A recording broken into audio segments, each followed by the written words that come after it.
pointing this way. It's a better way. All right. Perfect. Perfect. So, you haven't, Sarandon hasn't seen anything of the film. Settled, right. So whatever's going to be your thing. So you look very regal right now, which is good. I like it. Word. There you go. There you go. So now that we're perfect, I knew you'd get there when I started talking. So It's because of you. I know. So part of what I want to talk to you about is you existed in the world a little bit, and I think we're impacted by the world a great deal. Yes. And have an amazing mind that I love to listen to. Oh, thank you. And want to hear you talk about it. So I have a few people that I've brought in to talk about its importance or its role in the world or its impact on people and social change. And I think that I like your perspective on it. So we get you kind of comfortable.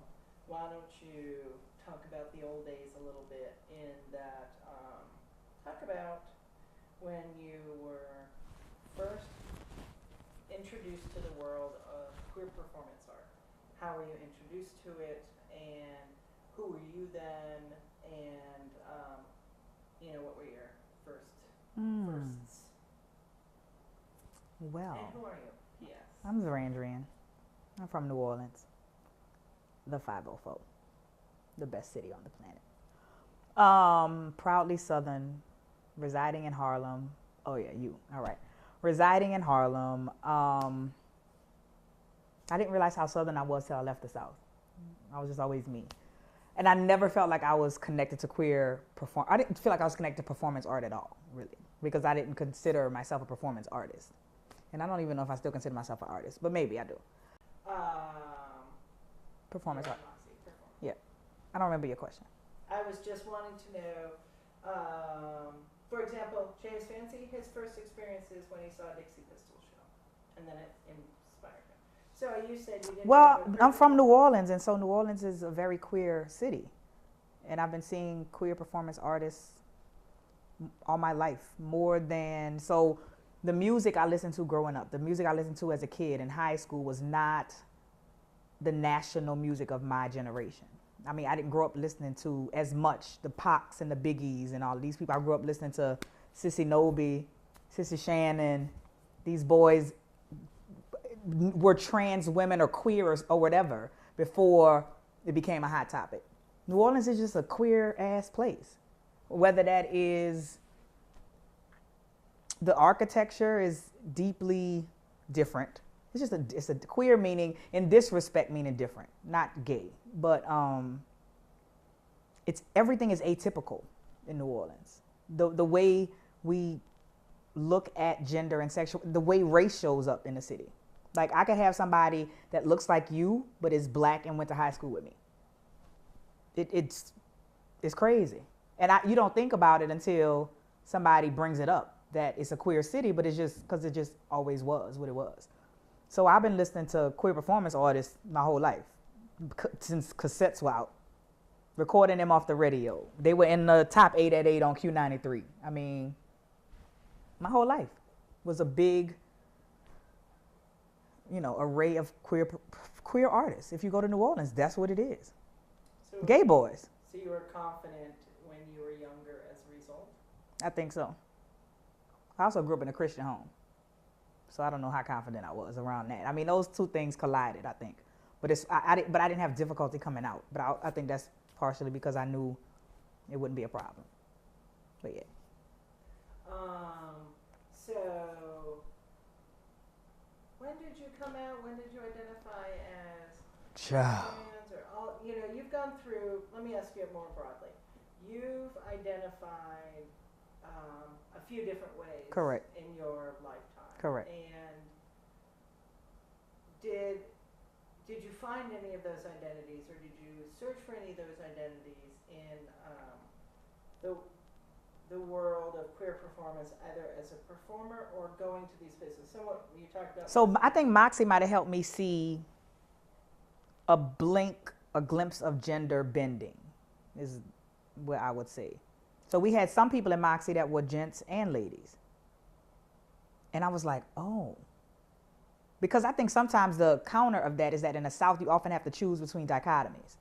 You either gotta be a stud or a femme, a boy or a girl, masculine or feminine. And when I saw this nice ebb and flow, I was like, oh, bitch, I could wear a skirt on Monday and boxers on Wednesday, and it'll be okay. Like, that's the beauty in it. That this gender bending thing can't happen. And so I guess, I don't remember, I don't have a person. My people are the sissies in New Orleans. That's my first.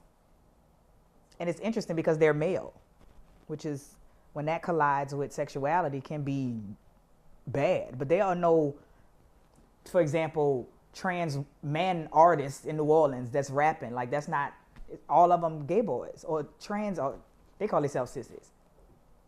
So it's pretty interesting. And always have been. Always. You do not have the opposite. There's no also underground artist movement by trans men. We didn't grow up with that. That wasn't the music. The music was, even to this day, the queen of bounce music is Frida, who is birth name not Frida, you know? And that's, we cool. Like, I know Frida in person, and Frida is ebbs and flows minute by minute in and out of gender. The masculine comes up, the girl comes up, you just never know.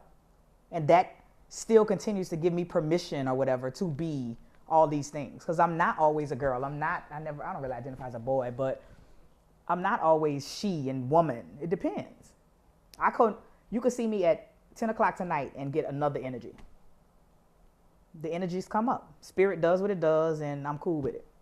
The least one that comes up the least is male, black, gay man, or straight man. That doesn't come up much. But yeah. And I think it is because of where I'm from. Not that they don't have gender non-binary people that's not from New Orleans, but I do think it helps me to be comfortable in understanding that gender is this fluid thing, this spiritual walk every day. And you feel different. You just feel, when you wake up in the morning, that's why I don't know what I'm going to wear tomorrow, because I don't know what I'm going to feel like. Yeah. When you were a kid, did this feel okay? Did you feel represented, or is this something that was, because you're 36. 35. So Give me my year, child. Don't grow me up too much. Yeah, man. You're 35 years old. This was when you were a child, as long as you can remember, it has been okay? No, I think I was a little tomboy. That was the glimpse into it. You remember when you met me, I was more rigidly masculine female. And performing that, not thinking there's so much more you can be and perform and walk. So yeah, I was much more of a little tomboy. Never like too hard, but yeah. So no, as a kid, I didn't think about it. During that time, you told me you never wanted to give up your girl panties. Child, girl, you must have, girl, I wear boxer briefs. I said that? Yeah, you did. Oh my God. My car was broken into, and the guy knocked on my door. Yeah. Talking about the future of things, and you were talking, because I said gentleman, and you were identifying at that time as gentlewoman. Yes, yes, And, I was. We're talking about girl panties, and then they go, oh, someone broke into your car. We're like, Damn. So, talk to me about your progression. So you said it when we first met. Yeah, when we first met, I was more masculine. You were masculine, really masculine presented. Mm-hmm.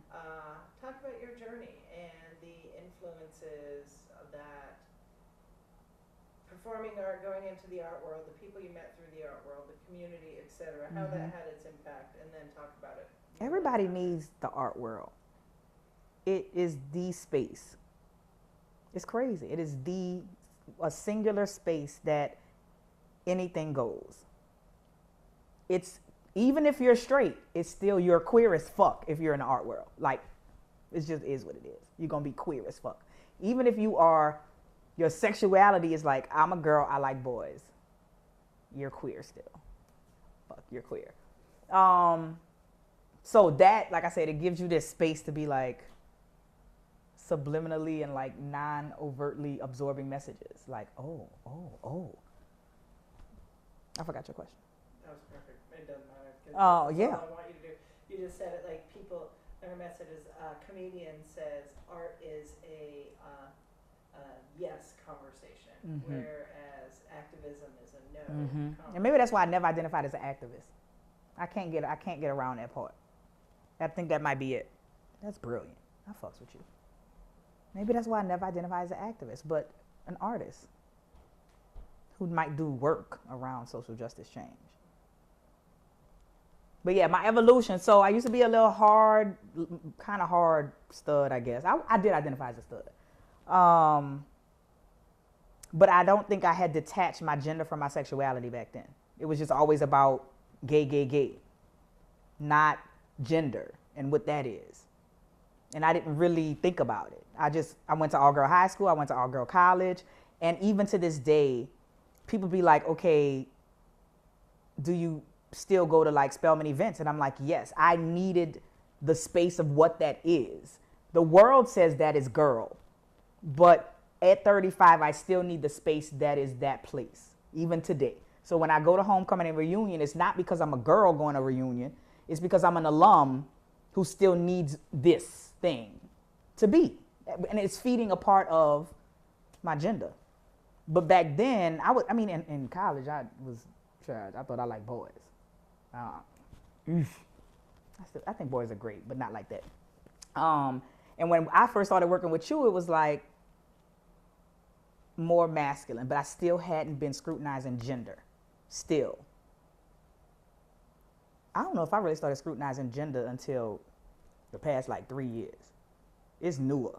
So the coming out was coming out as gay and coming out as trans identified. And even within my trans identity, I'm not a trans man. I don't identify as FTM at all. And so I have been called a fake tranny because it's like, you know the series of questions. So do you want top surgery? So are you going to get on T? It's like, wait, I'm identifying as trans. That don't mean I have to then succumb to all of this stuff that had pre-written scripts on what trans identities look like. I may never fucking get on testosterone. I may never, I have been on T for 3 years, but I can never say never, but I'm probably never cutting my boobs off. And part of that is they're fine. And B, I don't have to ascribe to this rigid trans walk that step 1, step 2, step 3. No. And so then it's coming out, like I said, coming out as gay, and then coming out as trans. And I think the coming out as trans part is harder. I hate to play oppression Olympics, but I think the world is much more LGB. Cool, I get it. But the T part, oh bitch, they not ready. They not ready to talk about gender. They barely want to talk about sexuality. And you know black Southerners, they really don't want to talk about either. But the L, the B, and the G, well, B is still confused, get your life, whatever, but it is much harder to have people understand gender and its nuances. They can get, okay, you're a girl, you like boys. But what if you're a girl who don't identify as a girl, understand that you have a vagina, but you don't always say you're a woman and that you like girls? They'd be like, wait, what? Explain that first part. So I don't think people are ready for that's why I sometimes think politically the T should be detached. I don't know where it would go, but I don't think that politically we're meeting the needs of trans people. Because people don't talk about the fact that trans women, black, specifically trans women of color, get murdered at equal rates as these dudes out here. And that Native Americans are getting murdered at equal rates as these dudes out here, but don't nobody talk about that. That's it. That's one of my fun facts in my class at Columbia is that everybody that's trans is not gay. And they're like, wait, what? And then you have the conversation about gender and sexuality. But I think that's why at first, because we talk about gay so much, people are more equipped to interrogate their sexuality, but not necessarily a gender. I didn't even detach the two in my own mind for a long ass time. It was just gay. That's it. But the beauty of interrogating gender and unpacking gender, baby, that thing will get you. It's beautiful. Almost a little more beautiful than the sexuality part. Do you think that's the power of using the word queer? Yeah. Because, so, you know Tiana, right? Black Tiana Locke. Well, she don't have locks no more. Tiana McClyde, and she did Black Women Conversations. Mm-hmm. So when I filmed for her twice, back in, 2000, I don't know. The first time I filmed for her, we had a very specific conversation around the fact that I do not use the word queer. And baby, you couldn't have told my 22-year-old self that I would ever relinquish that. Queer for me meant racist. Queer meant a white man in overalls with a rifle. Queer meant pejoratives. Queer meant queer. And all I could hear was the southern twang around the word queer and the venom around it. And to go from that to being proudly queer, because I and other millions of people have reclaimed this word to mean something beautiful, I'm queer as fuck. And for me, queer does capture gender and sexuality. So my gender is very queer, but so is my sexuality. Like, I don't know who I'm gonna fuck in the future. I have no idea. And tomorrow I might be femi. It's queer, it is this thing. I love the word queer. I think I'm gonna get it tattooed on my body somewhere. I remember when Twyla's always Kevin, which loves I call the Twyla, and we went to the Fox. She had her purse after getting a pedicure and clipped around my arm to go down the stairs. And I fucking love our expression. Yes.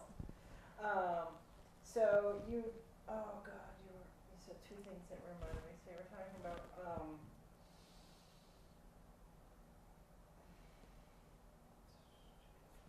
oh yeah. So you said it, that queer, I love it, that queer is still separates gender and sexuality. And so I say that because when we say queer, Moxie Cabaret was queer, and this film is queer, and who could the audience be? Is this for straight people as well? Is queer? Can straight people be queer? Can they identify with this? Is there, talk about why would they want to see this film? What is the value of this world, this queer performance art world for people? I think straight people could be queer as fuck. We know a lot of straight queer as fuck folk. Ideally, they're the more open-minded straight people. So yeah, this film is for straight folk too. And I hope Art for. I would like to, that's the thing, I don't know, I have so many thoughts running through my head. So the art world is queer. But when we say it's queer, that does not mean that doesn't just go straight to who you having sex with. You can, like, I have so many friends who have queer politics, but they're straight and identify as straight. I have friends who have queer belief systems. And maybe part of me maybe I'm putting the label queer politics on people who think more liberally. But, because I know some queer people that's real conservative. But I think you can be straight and queer. I think ideally that would be the best person in the world. Like Joan Rivers. She queer as fuck. Rest in peace, girl. But she was queer. But she was, as far as I know, she took the D. That's all I know. I mean, you could just be queer as fuck. Who else? I don't know. Yeah. Did I answer that question? Yeah, perfectly. What does queer mean to you? Queer means like an umbrella term, but it really means your fill in the blank ebbs and flows every day, all day long. Fill in the blank meaning the way you walk through the world, your gender, the way you walk in your gender, your sexuality. Like, you could be with a girl 1 week and then next year y'all break up and you could be with a boy. You could be queer. You could do what the fuck you want to do. Queer means you could do what the fuck you want to do. That's what queer means. YOLO. No. No? No YOLO? I get to say YOLO. Live your life. That's what it means. We can do what the fuck we want. I know. You could be straight and queer and do what the fuck you want. Yeah. Sorry. So, gay people got some rights now. Girl, SCOTUS. SCOTUS gave us a little something. So, is everything okay? Is there a continued need for queer space? So who are the rights for? Who has access? I mean, I know a lot of, for real, all jokes aside, I know a lot of people that don't have access to SCOTUS's decision. Whether they live off the grid, whether they are not able-bodied, whether they are poor, whether they are fat, whatever. They don't have access. You have to, first of all, have access to get to the courthouse and money to buy the license. What about that? I mean, I don't think that was revamped. I think it was revamped for a certain group of people, and that's the people that have the power to elevate gay marriage to being one of the nation's top agendas. Yeah, that says a lot, though. So no, it's not for everybody. It's for me because I have access, because I have privilege around that. It's for all the other people who could run to, I mean, people don't even think to go to the courthouse means you have to physically be able to move to go to the courthouse. You have to have the finances to access the licenses at the courthouse. You have to live somewhere near the courthouse. Yeah. When queer, well, you know, Stonewall time, it was drag queens and trans folks that started the revolution and spoke for people that didn't have a voice. Often these shows and these artists getting up on stage has been credited and appreciated for representing a group of people who haven't felt represented. You now can see more images of gay people on television. Mm-hmm. Do you think that, I'm still going with it, do you think there is a continued need for queer space? Yes. Is it important? Yes. Why? Because yes, okay, facts. We do see more queer folk on TV. I'm not gonna sit here and say that we don't. But I see a particular queer person on TV. And so then I think about the little kids, the little brown babies who still need queer spaces. Like just because Caitlyn Jenner can come out don't mean we don't need the attic. What? Caitlyn, I mean, that's my girl. I guess she cool. She don't represent me. We need queer spaces and we need specific kinds of queer spaces. We need spaces for white folk. We need spaces for people of color. We need spaces for people who have limited abilities. We need spaces for all of those people at the same time. We need spaces, queer spaces for the intersections of queerness as they show up. We need, I mean, I just don't, people, that's that purple Kool-Aid people drinking. Oh, we have this, fill in the blank, black president. Oh, that mean racism gone. Oh, Caitlyn Jenner can come out. Oh, Chaz Bono can come out. That mean y'all queer people have y'all lives together. Oh, the SCOTUS passed a decision, y'all can get married. Oh, that mean everything is fine in your world. People still getting slaughtered out here for being, I don't know, trans women or trans men and sometimes of color all at the same time. No, we not all right. But people, they want to promote that nationally, that all is well. Statistics, we don't even have to guess. There have been almost 20 trans women murdered in this country, and they've all been of color. Well, maybe. And 90% have been of color, I'm going to say, because I don't know for sure.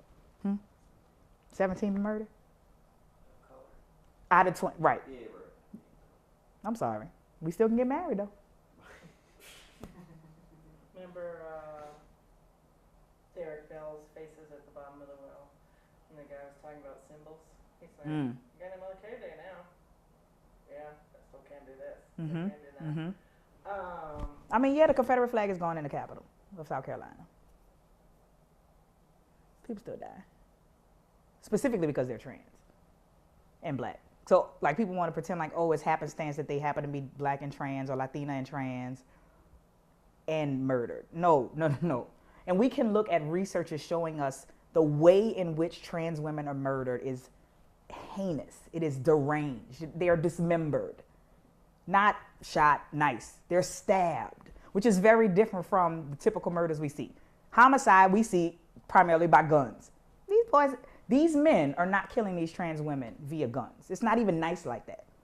It's your arm is over there and I'm getting grotesque because it's real. Like the ways in which they're murdered is indicative of the fact of self-hatred. I hate myself feminized. And so I'm gonna take you out.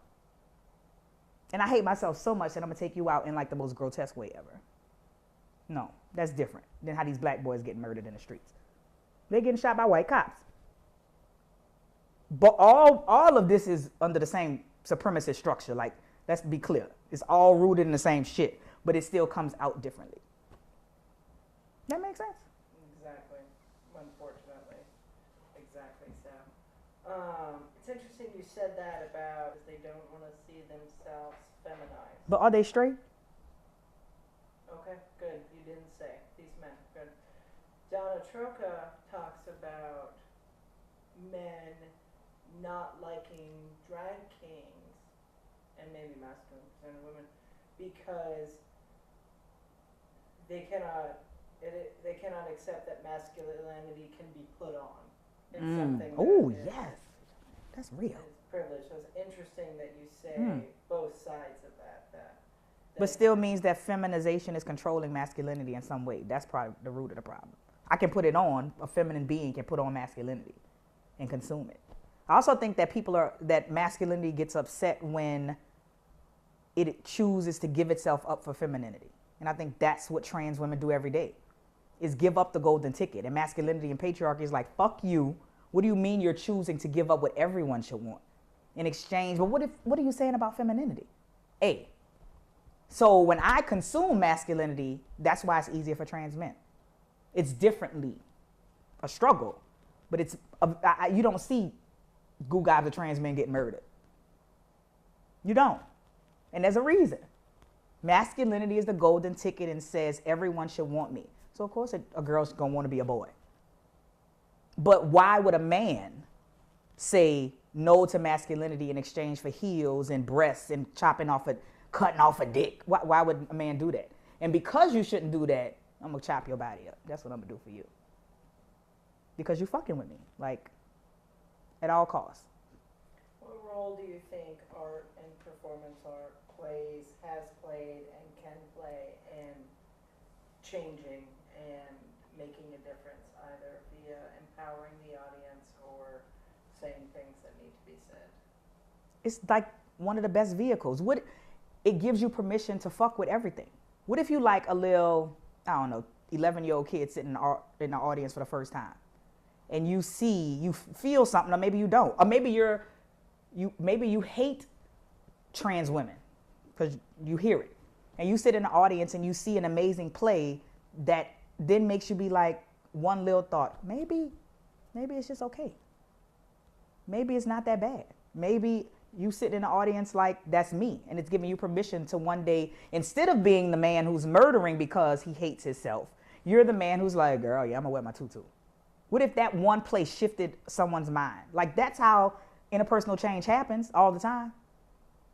This film, somebody's watching it who's either gonna go the road that says, I'm gonna be self-hating and self-loathing, or the road that says, I'm accept who the hell I am. Imagine art being removed from the world would make most people go the other way. Like, if you remove every piece of art in the world would be fucked up. Because it's not a parent, oh, let's have a conversation, da-da-da-da. It's not a guidance counselor. It's not even a peer. It is a piece of art that is non-verbally telling you, giving you messages. That's why we need art. That's why we need performance art. Imagine that times like a million. It's real. We need it. Please make this little video. Make it, girl.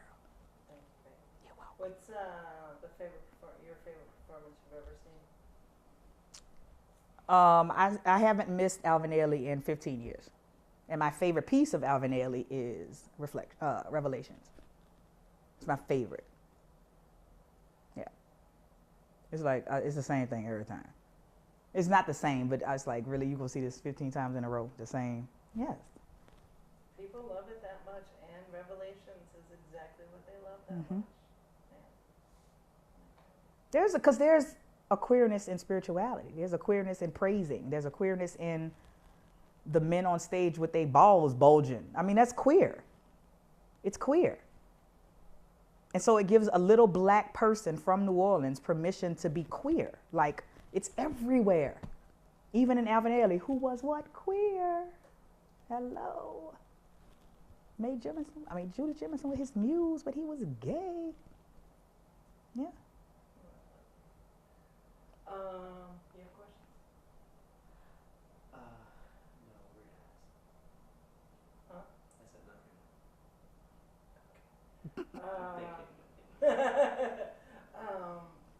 You said this is exactly why I've texted you for the last 2 years. When are you going to be in Atlanta? Because I want you to say these things. In my mind, you were going to say those things you said. So, why is this world important? Why do people like these shows? Why does you've explained why it's important to you and how it's academically important. Why do people, when they're, like a lot of young people go to this, why do people love this world? What is it when you're in the middle of it that is so intoxicating to people? This is going to be a bad analogy. I just thought of this. I hope it sounds good. For the same, possibly the same reason people cheat. For real. Like, for the same reason I loved The Cosby Show, because for 30 minutes, once a week, I had a daddy. For the same reason that people would, instead of negotiating polyamory and saying, yo, can we do something? The same reason they don't, and they go out and they fuck other people. Because it gives you the illusion of having something that society says is profane. You know, I'm always talking about the profane and the profound. And they collide. But we are living in a world that says either or. Bill Cosby is either a rapist or a philanthropist. Neither shall the two meet. I am an alum of an institution that says, why are we taking the Cosby name off the building? A is for Camille. And B, Bill will always be both fucked up and one of the most brilliant people to galvanize youth to register for HBCUs via one show. My generation increased the enrollment of HBCUs by almost 25% from a different world. So it's the same reason. It's the reason why I was deluded to think that I had a daddy for 30 minutes every day, because I wanted the illusion of having a father. The rush, the fact that I can create all of these stories in my head. The same reason people cheat, for the rush, for the fact that they create and make this motherfucker who ain't never gonna be shit for life, like the person that you've always wanted. That is why people go see performance art, because for a brief moment in time, the world really doesn't have racism in it. For a brief moment in time, I know what it's like really not to be living in some capitalist patriarchal world. Like, she really is gonna make it work with him. It's a facade, it's a lie, because at the end of the performance, you gotta go back to your real life. At the end of that 30-minute Cosby episode, I really didn't have no daddy. It's the same reason. I get to, for a brief moment in time, exist in a space that is what I dream of every day. Why? Because most performance art is either really, really realistic or a dream, or both. So I get to sit in the audience and really be like taken to a place where there's just kumbaya and love, and then it's over. Just like after you cheat, you got to go back home to your old lady. Just like when the Cosby Show went off, Charles Morris really wasn't there. That makes sense? It does. It's a facade. People go, they see it because they want to exist in another world. It's perfectly so, actually. Except the cheat talks about it for 30 minutes. The country came together and talked about race. Yep. With the Jeffersons for this. Yep. And I have needed someone to put that in context, and my fucking buddy just went, For 30 minutes. And let me put it another way. Mm-hmm. You got the Cosby Show and you got cheating. I can't come up with another idea now because I'm just on the Cosby Show and cheating. And this is it, and it is perfect. Isn't it amazing as somebody who created this thought to have this documentary, when the universe sends people that you're like, this is, you said what, yeah. You know what? Sweet James Darling came back in and did the same thing. Yep. He Oh, happened to Sweet fly James into don't play town. no games. I know, man. And I said, he happened to fly in town, and I was like, it's the right time. And Mhm. same thing. You want to come tomorrow night? Mhm. Stand in the basement? Mhm. Yeah. And he said some of the best things because we've been here with him. And your minds are what attracted me to you when I asked you to come to the cabaret. And I remember James before. Mm-hmm. Similar conversation, similar evolution. Like, Mm-hmm. Mm-hmm. Exactly right. Yeah. And making a difference. Yeah. Talking about, and his is the importance of being a good man in the world. Yep. Yeah, I like it very much. And this was perfect. Thank you. This was perfect. Did you think of any questions? Oh, I think you took mine. I know. I'm trying to, like, sure I did. Think of like. You what might we not have a had, question. Like, any holes we had. But your answers were amazing. So. Why is burlesque important? I don't, is every, I don't know. Well, it depends. Okay. Is every group body positive? Is burlesque the root of it to pay homage to all bodies, or was Moxie atypical? I think Moxie was the most wonderful version of it. I think there are some groups that was important to them, but traditional burlesque is about a traditional body type and often very. So when I gave you a good perspective. Yeah, I was about to say, because it was one of, honestly, no lie, the first time in my life I ever encountered my own biases about bodies, ever hearing the word body positive, and seeing some fine ass thickums on the stage, unapologetic. But if that would mess it up if traditional burlesque isn't rooted in that idea. Queer and burlesque is. Yeah, see? That's why queered out burlesque is important. I would have to think more about why traditional burlesque, but Moxie type burlesque is important for that. Again, it's like 1-to-1 sometimes. You have one person in the audience or like 3 people in the audience who have this quick shift. You check something about them. Because I mean, really, it's about being uncomfortable in your own skin while you got an issue with the big girl on stage. It ain't about her, because she all right. It's about what you feel about you. And so when I started being like, why am I uncomfortable? You know, why is this the first time I see this? Because it's something about me that was uncomfortable. Because now I'm like, not only is it, you know, people that give you permission, it's all right for you to be on stage. Well, thanks, A. But B, not only am I past where I was, but I'm like, you are beautiful. And I'm not telling you that like on some fake shit. I really think y'all fine as hell. And you're beautiful. So I'm not the only person that happened to. I'm not the only person that unknowingly goes to that showed up at a Moxie event, might not know exactly what's going on and be encountering their own shit. No, that happened all the time. Trust. I'm just saying. Nobody ever told me, but I think it did. Because they was like, good and plenty, boo, that's us. And we going to get on this stage and we going to be all right. And you going to be all right too. That's why it's important. Queer burlesque. A lot of people talk about how the South is like inherently queer.